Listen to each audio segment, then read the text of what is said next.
Over 1.2 million Australians have lost their jobs in the past year. And it's not just because of COVID or a slowing economy. Something deeper is happening. Entire industries are collapsing. Companies are cutting thousands of workers overnight, and even highly skilled professionals are being shown the door with no warning. What's behind this sudden wave of unemployment? Is it inflation, automation, or is there a bigger story the media isn't telling us? In this video, we'll break down the 10 real reasons millions are out of work, and some of them might shock you. From rising interest rates to AI replacing your job, we'll explore how everyday Australians are being pushed out of the workforce, and what this means for your future. So if you think your job is safe, or you're struggling to understand why the market feels so unstable, you'll want to watch this till the end. Number 10. The rise of the gig economy. It might look like people are working more than ever, making deliveries, driving Ubers, freelancing online. But here's the truth. Many Australians aren't working traditional jobs anymore because they can't find one. The gig economy has exploded over the past few years, not as a lifestyle choice for freedom and flexibility, but as a last resort.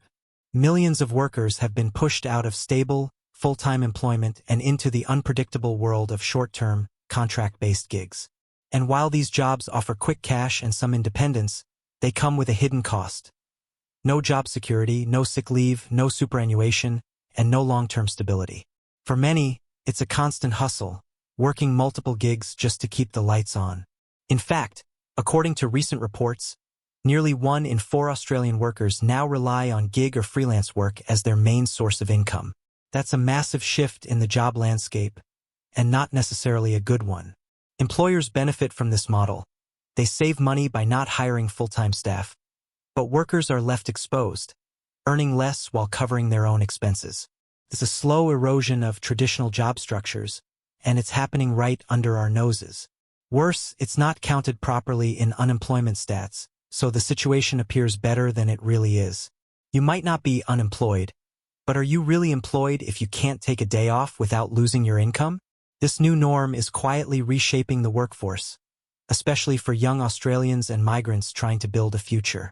The gig economy might promise freedom, but for many, it feels more like survival mode. And the scary part? This could be the future of work. Number 9. Migration shifts and labor market saturation. Australia's workforce has always been shaped by migration, but in recent years, rapid shifts in migration patterns have started to overwhelm the job market.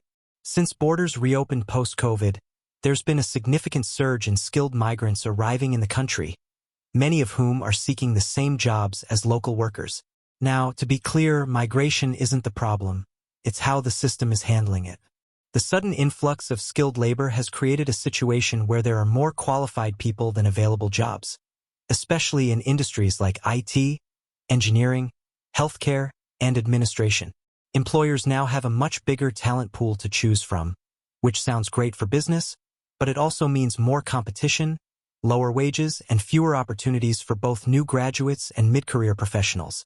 Some Australians are even being asked to train overseas replacements, only to be laid off weeks later.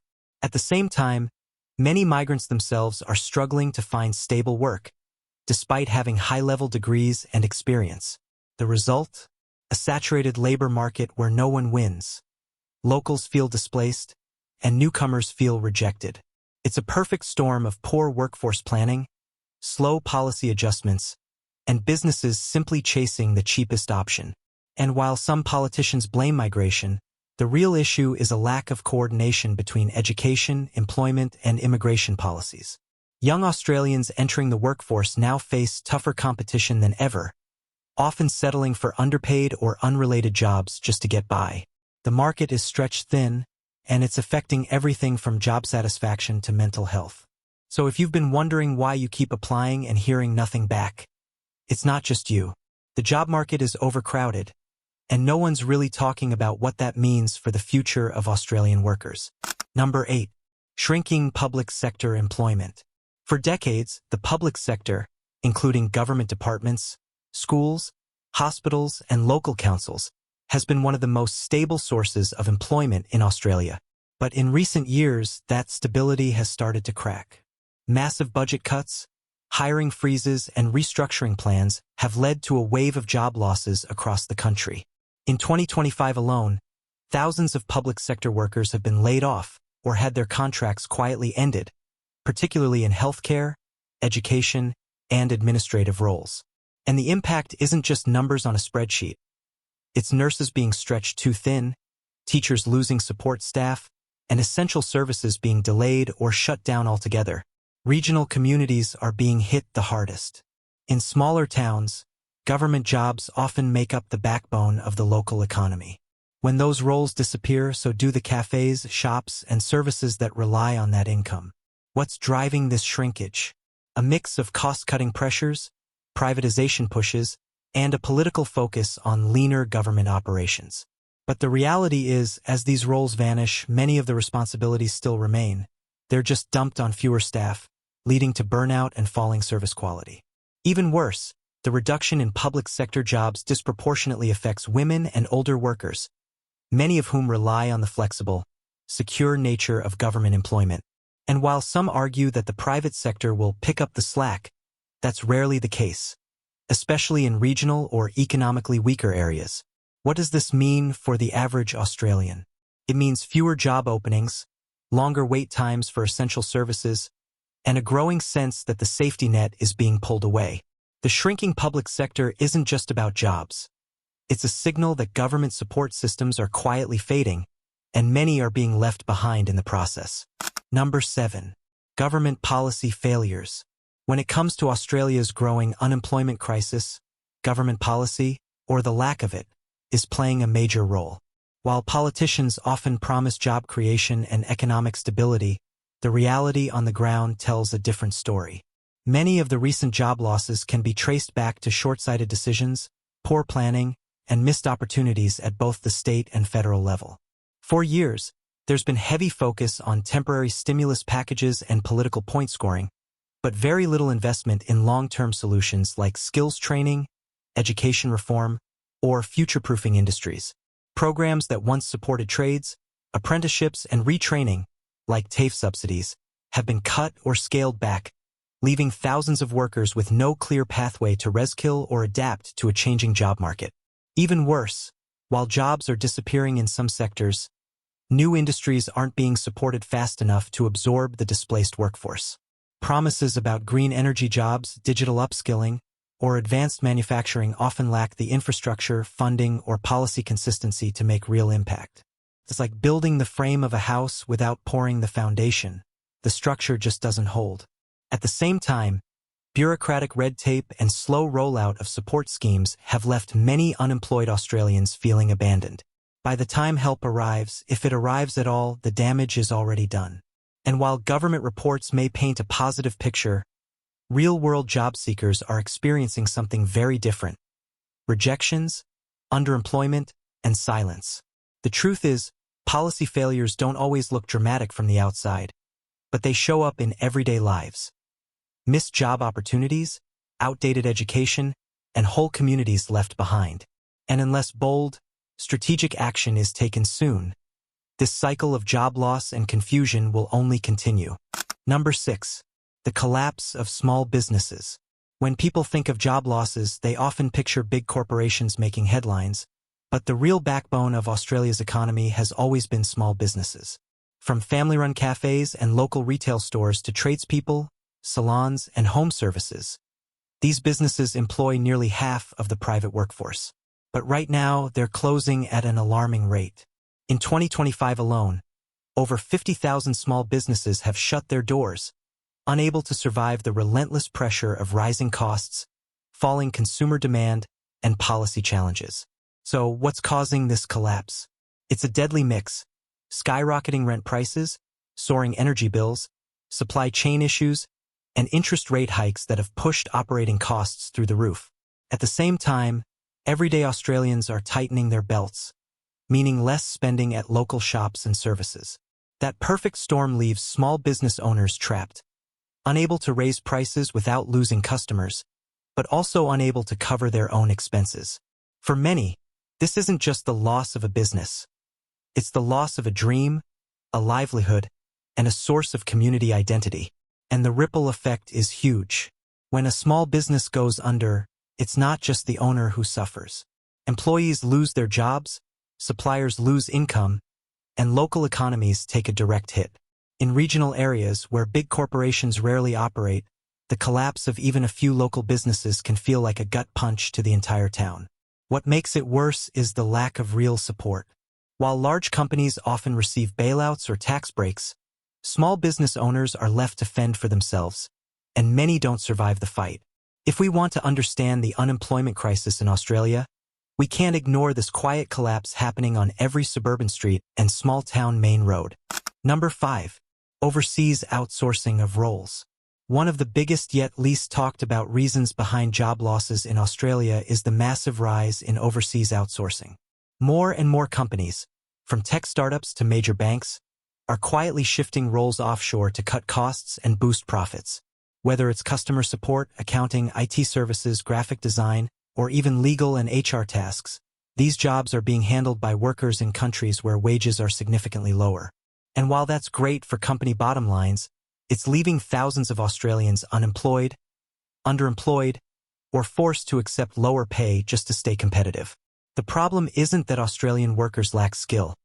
It's that they're too expensive in the eyes of executives looking to save a few dollars. In many cases, employees have reported being asked to train their overseas replacements before being laid off themselves. It's a brutal reality that's happening more often than people realize, especially in industries that can be done remotely. What makes outsourcing especially damaging is that it targets skilled, white-collar jobs that were once considered safe. Roles that required years of training or university degrees are now one click away from being sent overseas, permanently.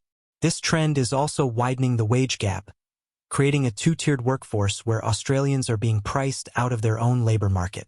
And here's the kicker. Many of the jobs that replace local workers offer lower service quality, leading to customer frustration, but businesses don't seem to care, as long as the savings show up on a balance sheet. If you're wondering why you're not getting callbacks or why salaries are shrinking, outsourcing might be the invisible force working against you. And unless there's policy reform or public pressure, this trend is likely to keep growing. Number 4. Automation and AI replacing human jobs. For years, we were told that robots would only replace low-skill or repetitive jobs. But that prediction has changed.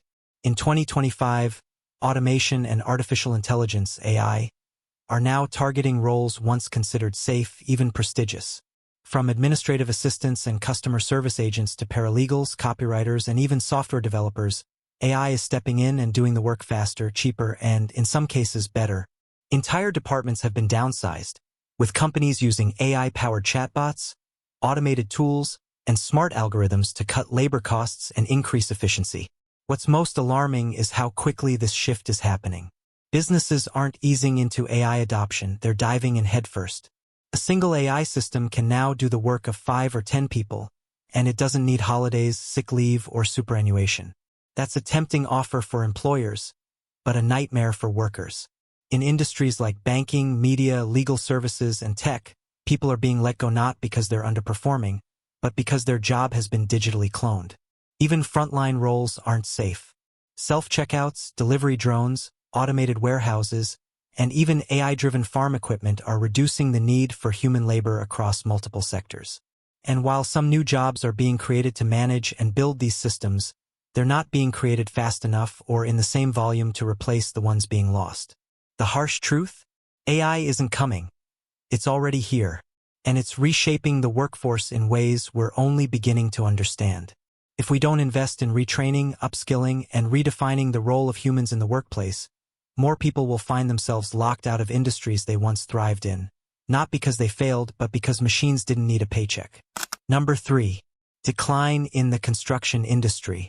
If there's one sector that once symbolized growth, jobs, and economic confidence in Australia, it's construction.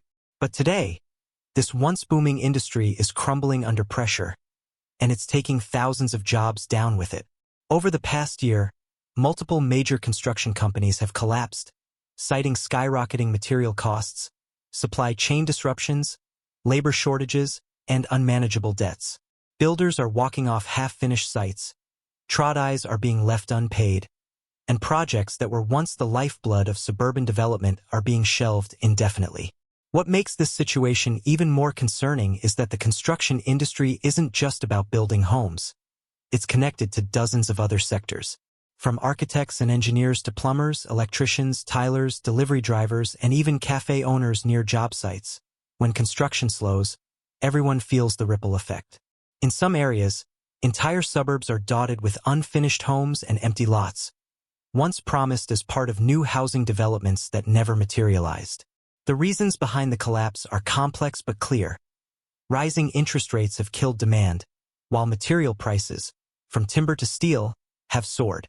At the same time, many fixed-price contracts signed before the pandemic have become impossible to deliver profitably, forcing companies to operate at a loss or shut down entirely. Even large-scale government infrastructure projects are being paused or canceled due to budget blowouts, leaving thousands of skilled workers with nowhere to go. Apprenticeships are being cut, trades are being laid off, and subcontractors are being pushed into debt trying to chase unpaid invoices. This decline isn't just bad news for workers. It's a warning sign for the economy. Because when construction stalls, so does growth. And without urgent reforms and support, one of Australia's most vital job engines may take years to recover, if it ever does. Number 2. Interest rate hikes slowing the economy. If you've been feeling like everything is getting more expensive, groceries, rent, mortgages, you're not imagining it. And behind much of that financial pressure is a series of aggressive interest rate hikes by the Reserve Bank of Australia, RBA. While these rate increases are meant to control inflation, they come with a hidden side effect. They slow the economy down, and that means fewer jobs. Here's how it works in simple terms. When interest rates go up, borrowing becomes more expensive. Businesses pay more on loans, families tighten their budgets, and consumers spend less. That drop in spending hits industries like retail, construction, hospitality, and services, all of which are major employers. When fewer people are buying, businesses cut hours, cancel expansion plans, or worse, start laying people off. It's a domino effect that starts with a policy decision and ends with thousands of job losses. Small businesses are especially vulnerable. A cafe owner who was barely making ends meet now sees fewer customers coming through the door, while paying more on their business loan. They're forced to let staff go. Meanwhile, homebuyers are holding off on purchasing or renovating due to higher mortgage rates, which in turn slows construction and real estate. While the RBA insists this is a necessary cooling down of the economy, real people are paying the price, especially those on lower incomes or already working casually. Jobs are disappearing not because companies are failing, but because demand is drying up. The painful irony? These rate hikes are meant to stabilize the economy, but they're leaving thousands of Australians financially unstable. And unless inflation drops significantly soon, we could see even more cuts to jobs as businesses continue to brace for economic uncertainty. Number 1. Mass layoffs from big corporations. It's one of the most unsettling trends of the last year. Major corporations laying off thousands of workers, often with little warning and even less explanation. These aren't small startups or failing businesses. We're talking about some of the biggest, most profitable companies in Australia. Banks, telcos, retailers, and tech giants, cutting jobs in bulk. Telstra, Qantas, Optus, Commonwealth Bank. The list keeps growing. And these aren't just low-level roles being cut. Middle managers, IT professionals, HR teams, marketing departments, no one is safe. Why is this happening? In many cases, it comes down to cost-cutting and shareholder pressure. These companies are trimming their workforces to boost profits and keep investors happy, often announcing layoffs shortly before posting record-breaking profits. It's a cold, calculated move. Do more with fewer people. But for the workers affected, it's devastating, especially when they've spent years building their careers within these organizations. Another major driver is the shift toward automation and digital services. As companies move their operations online, human roles are being replaced by AI systems, chatbots, and self-service platforms. What used to take a team of 10 can now be done by a single software tool, and that means mass redundancy. The most frustrating part? Many of these layoffs are happening not because a company is failing, but because it's evolving.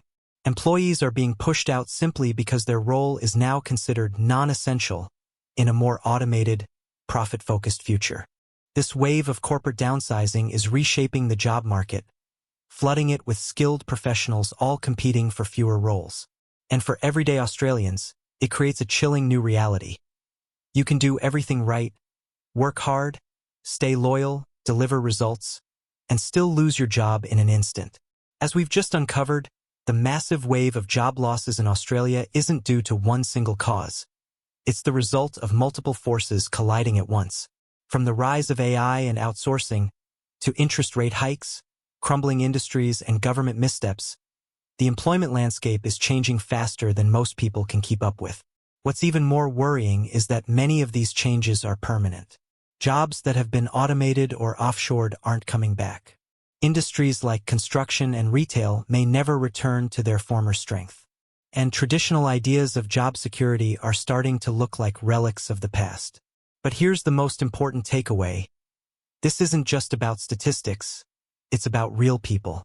People who've worked hard, paid their taxes, and contributed to society, only to find themselves suddenly out of work, with few options and even fewer answers. The system wasn't built to support such rapid disruption, and unless serious changes are made soon, millions more could face the same fate. So what can you do? Stay informed. Stay adaptable. Whether that means upskilling, switching industries, or simply being more aware of the trends shaping your field, your ability to navigate this new job market could make all the difference. If you found this video helpful, please like, subscribe, and drop a comment below, especially if you or someone you know has been affected by these changes. Your voice matters, and sharing your experience might help someone else going through the same thing. And if you want to know what jobs are most likely to survive this transformation, check out our next video. Top skills that will survive the AI job revolution.